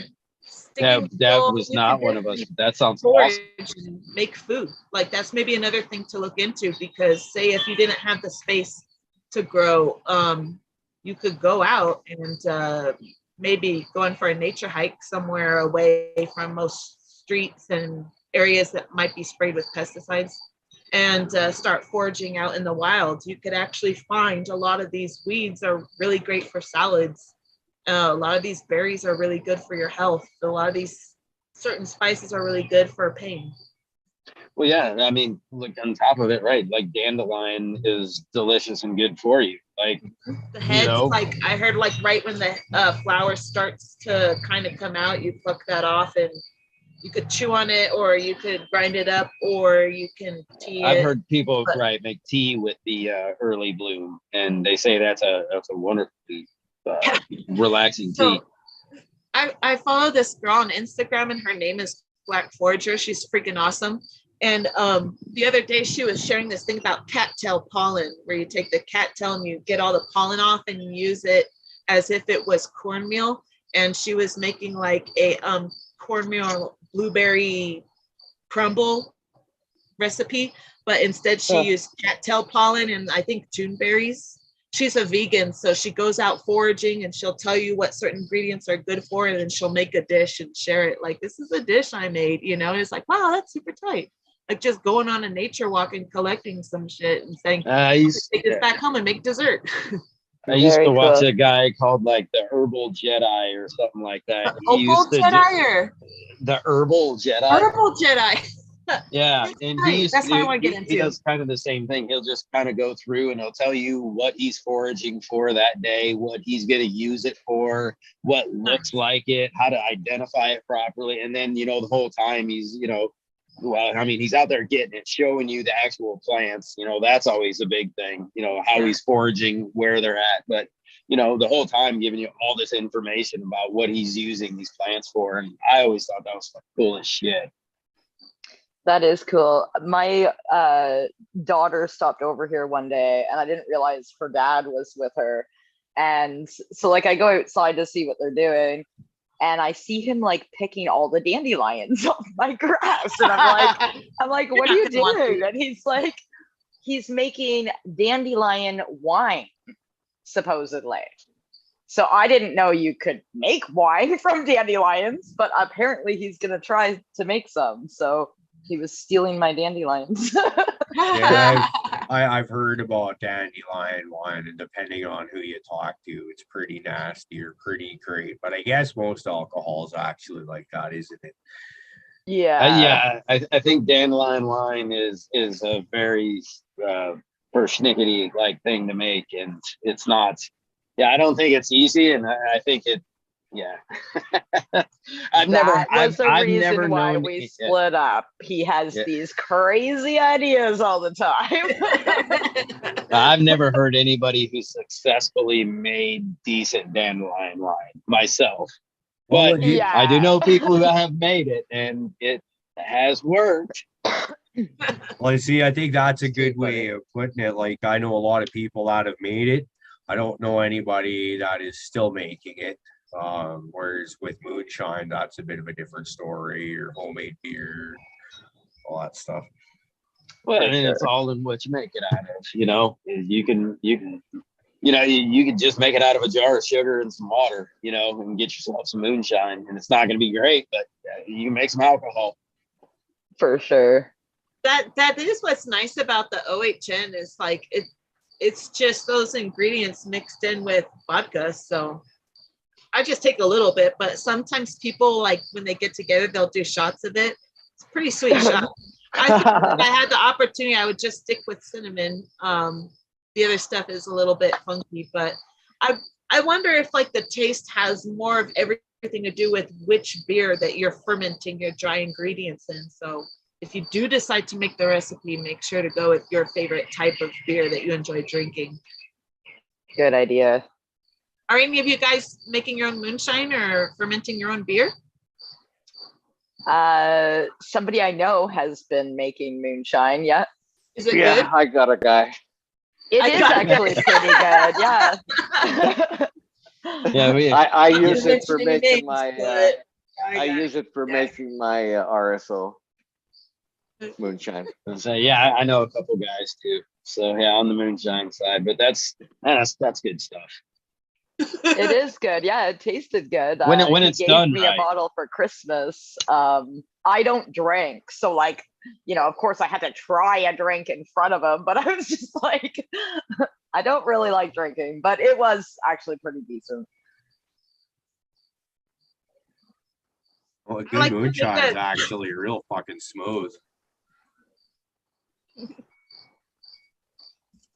I like to make a drink for Christmas time to share with everyone in the family. I mix it all together. I get a big, huge pot and I put in like a gallon of apple cider and a gallon of apple juice and like a bottle of Caribbean rum. And then nice. Another bottle of, no, the first one was spiced rum and then another bottle of something else. Shit, I forgot what it was. But you can look it up. It's called spiced apple cider. And you mix it all together with some cinnamon sticks and you warm it up and you let it all mix together. And then I cool it down. I pour it in the individual jars and give them to everyone. And they could just warm it up on the stove and then drink it warm, it tastes really good. But cold, it's very delicious. The Nice. recipe That calls sounds for a lot of delicious. sugar, but I ain't adding like 2 cups of sugar if it's already sweet from the apple juice and the apple cider. Is that called mead? That stuff? Mead is No. Mead's Oh, go like ahead. fermented, I don't know like what mead is. like It's a ferment. mead's like in between wine and whiskey, kind of. How is Oh, mead okay. made? Or in You know? between beer and wine. Mead's good. I like but it. it's made from It's honey, made from isn't it? fruits and honey usually. Okay, yeah. Ooh. Yeah, you use like honey for the extra alcohol boost to whatever I guess kind of fruit you're using. I believe is how it is. A lot of times So- it's made with apple or cherry. 'Cause And I I'll guess- say, like, I don't like beer, but I do like mead. It's Yeah, similar, Mine's but it pretty has a slight different taste to it. It's more like a wine, really. It's it's like a real fruity wine is what it It's reminds pretty me hard, of. right? It's not light on the No, it's value. no. I mean, it's not too bad. I mean, most meads are, I think, around like the 12 to 18% ish range, which is anymore. I mean, good beers are hitting that range. So No, for sure. Yeah, it is made with honey. I knew that. Yeah, I thought it was delicious, and but it does have a bit of a similar taste to beer, I found. Just I don't like beer, so I could really pick up on that taste in it, but I did like that per se, like as opposed to beer. I'm not a big drinker anyway, though. me neither, unless there's something interesting to throw down my throat, then why not? Yeah, up in- Yeah, special y'all can run with occasions. that one. Yeah, Coming wait up for in the August, comments. Yeah. I got 4 years no alcohol coming up here soon, and I was talking with my Ooh. buddies when we were out at Denver and a while back about how, like, I miss a good beer. Like, the fucking beer, I fucking love it. And my buddy Trav fucking pulls out one of those non-alcoholic beers or whatever. He's like, it's the saying that he gave me was like, I didn't quit drinking, I just quit getting drunk. And I was actually, you know Right. what? That actually does make sense. And he actually did. I told, like, there's been times I thought about going to one of those near beers or whatever, and just having, try it out. Hands it to me. And I gotta say, god damn, it was fucking good. It was like first beer, in just one sip. It was like the first sip of beer in almost 4 years. I was just like, oh yeah. So I could see that potentially becoming a thing at some point in time. It's Near really beers. nice to see these beer makers coming out with the non-alcoholics and putting all the same flavor and taste into it. So Well, as the I thing- said, it's still refreshing. You're still gonna enjoy the way that it feels going down your throat, but it's just not gonna get you all fucked up. Thing that kind of, I guess, disgusts me is how I look back at a lot of the people I went to high school with and partied with, and I still have a lot of love for those people. But for a huge amount of them, it is still the same thing. Anytime you get more than 2 of you together, we've got to get loaded. Fucking, they say you go camping, and like a lot of us have families and shit now, and you gotta just, it's different. And I'm starting to see it. I used to be the guy that made fun of fucking near beer drinkers, and like I was just saying, for the last 4 years, I've thought about going. And now, like, that one sip of beer, and I'm like, Trav, you bastard, you might have converted me. But I'm gonna wait till the August 25th thing before I go down that road at all. Well, congratulations. Thank you. So Yes. yeah, I know it's I was thinking this is the longest I've quit drinking or doing anything like that in my adult life. I did a 3-year span a while back, and so it's like 7 years combined, and it's like, when I think of the shit you go through in life, right? You don't need to explain it on here in a public forum because, well, we don't have that much damn time, quite frankly. There'd be some good stories there, but We all have the same story. We all have to struggle a little bit, and through that struggle, we kind of realize what it is that we really want or need, and then go for that. There's hurdles to jump through. There's lessons that we have to learn, but it's overcoming that. And for you sitting here saying it's been 4 years, is you overcoming that hurdle, even if it's still rough today. Yeah, for sure, man.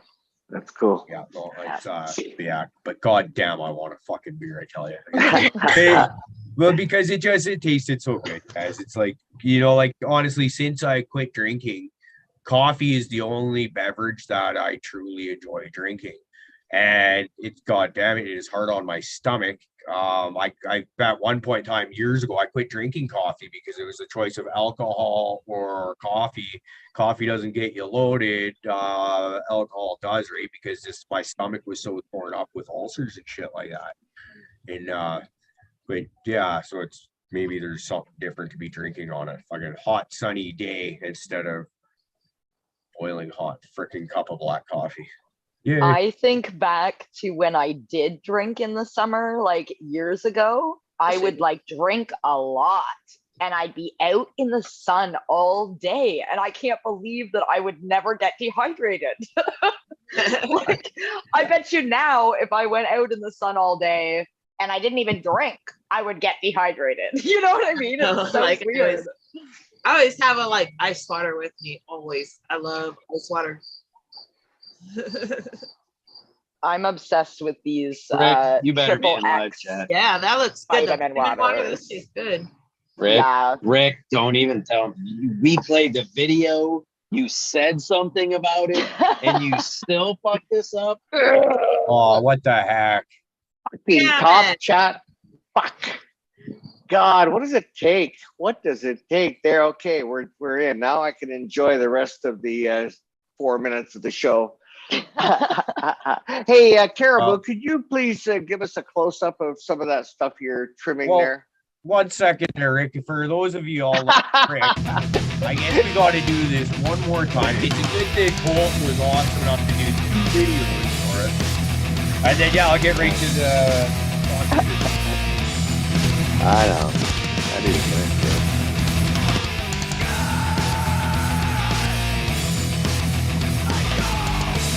Gotta play this one every time.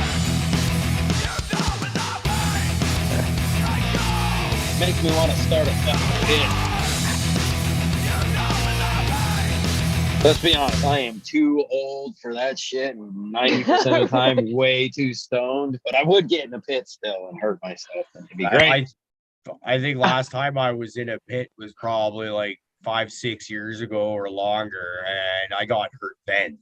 So I think I've only aged and gotten worse since then. It would be a disaster.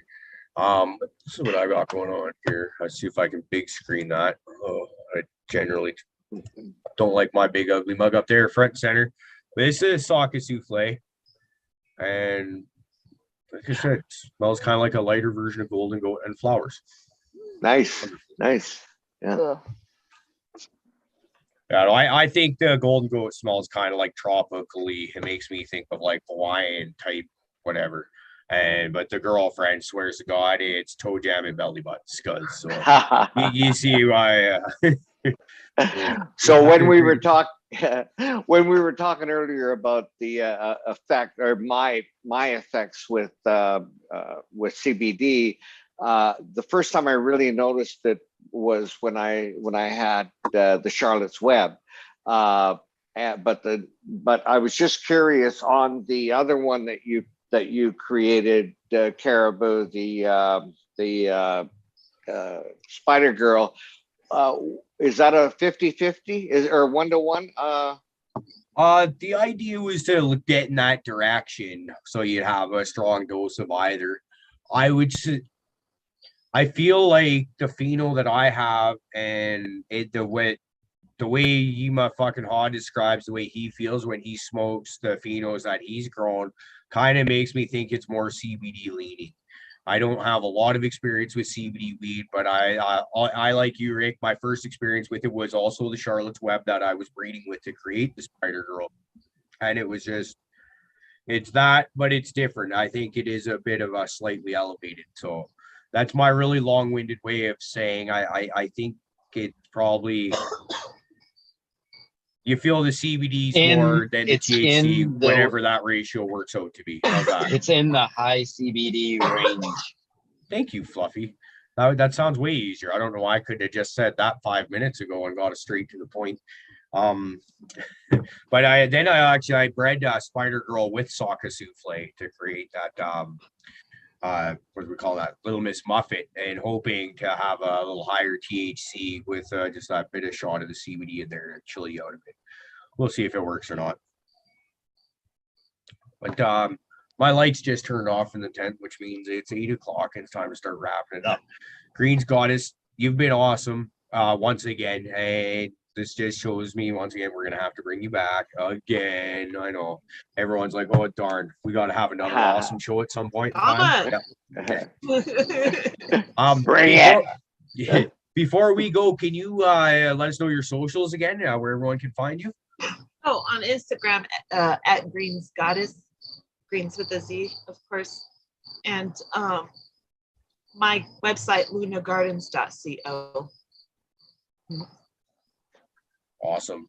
Yeah, so check her out there, guys. 0810, that's going to be a big one, I think, right there. And it was funny because it was like 2 or 3 days after I ordered it that I saw your thing.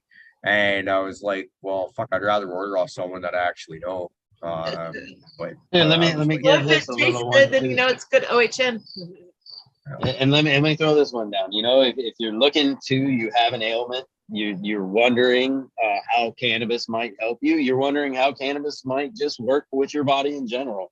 Her site is wonderful for this. Go check it out. Yeah. Hit the ailments tab, look the shit, read it, follow it. Check out all the other information that's there that she helps lead you on to. It's a wonderful site. Thank you for making it. It is a wonderful site. Yeah. Yes. Thank you I very agree. much, you guys. Appreciate it. Thanks All so right. much for coming on. Thank you for having Thanks, me. chat. I love being here. Great to see you, chat. one more thing before we go, Uncle Rick, who you got coming on tomorrow night, brother? Oh, thank you for asking. So tomorrow night we have in the first hour, G-Bay Genetics is going to be showing us his outdoor. And in the second hour, Mr. 12 and 12 is he's just set up a new well, he's got a lot of exciting things going on, but he's set up in addition to a new irrigation system, automated irrigation system that we're going to talk about. So yeah, if you can make it, please join Green Goddess, Spartan Grown, and myself as we put their feet to the fire tomorrow night at 9 o'clock Eastern on Let's Be Buds. Nice. Fair enough. Sounds like a great time. And with that, last but not least, everyone in chat, y'all are a bunch of badass motherfuckers. Thank We love you. y'all. Everyone have a great night.